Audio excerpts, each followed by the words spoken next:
Hello friends, ಎಲ್ರಿಗೂ ನಮಸ್ಕಾರ. ನಾನಿವತ್ತು ಈ ವಿಡಿಯೋ ಮಾಡ್ತಿರೋಂಥ ಉದ್ದೇಶ ಏನು ಅಂದರೆ, ನಾನು 2025ನ AIB ಎಕ್ಸಾಮ್ಸ್ನ ಕೊಡ್ತಾ ಇದ್ದೀನಿ. ಹಾಗೆ ಇವತ್ತು ನೀವು ನೋಡ್ಬೋದು, ಇಲ್ಲಿ ಕೆಳಗಡೆ ಡೇಟ್ ಬಂದು ಇವತ್ತು ನವೆಂಬರ್ 7ನೇ ತಾರೀಕು. 30ನೇ ತಾರೀಕು ನವೆಂಬರ್ 2025 AIB ಎಕ್ಸಾಮ್ಸ್ ನಡೀತದೆ. ಸೊ ಎಷ್ಟು ದಿನ ಬಾಕಿ ಇದೆ ಅಂದರೆ, ಅಪ್ರಾಕ್ಸಿಮೇಟ್ಲಿ ಒಂದು 20 ದಿನದಷ್ಟು ಬಾಕಿ ಇರ್ಬೋದು.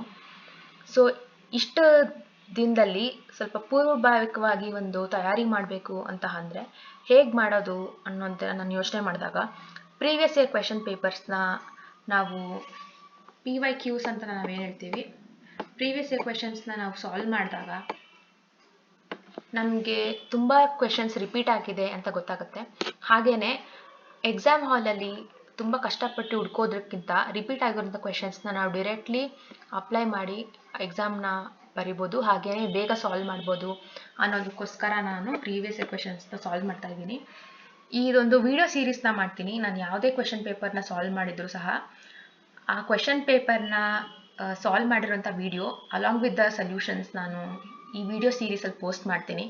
ನಿಮಗೂ ಇದರಿಂದ ಸಹಾಯ ಆಗ್ಬೋದು ಅಂತ ಅನ್ಕೋತೀನಿ. ಯಾರ್ಯಾರು ವರ್ಕ್ ಮಾಡ್ತಿರ್ತೀರಾ, ಯಾರ್ಯಾರಿಗೆ ಬೇರೆ ಕಮಿಟ್ಮೆಂಟ್ಸ್ ಇರುತ್ತೆ, ಪ್ರೀವಿಯಸ್ ಇಯರ್ ಕ್ವೆಶನ್ಸ್ನ ನಾವೇ ಕೂತ್ಕೊಂಡು ಸಾಲ್ವ್ ಮಾಡೋಕ್ಕಾಗೋದಿಲ್ಲ ಅಂತ ಅಂದ್ಕೊಂಡಿರೋರು, ಇದನ್ನು ನೋಡಿ ನೀವು ಆ ಸೊಲ್ಯೂಷನ್ಸ್ನ ಕಂಡುಹಿಡಿಬೋದು.